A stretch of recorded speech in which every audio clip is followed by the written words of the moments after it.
Joseph Vijay எனும் நான்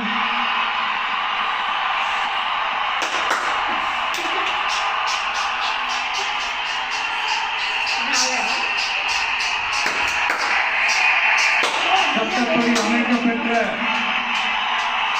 இந்திய அரசியல் அமைப்பின்பால்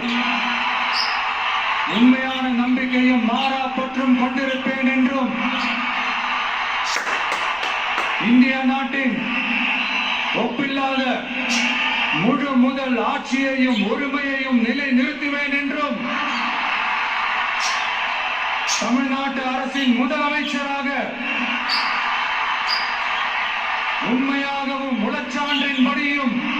என் கடமைகளை நிறைவேற்றுவேன் என்றும் அரசியல் அமைப்பிற்கும் சட்டத்திற்கும் இணங்க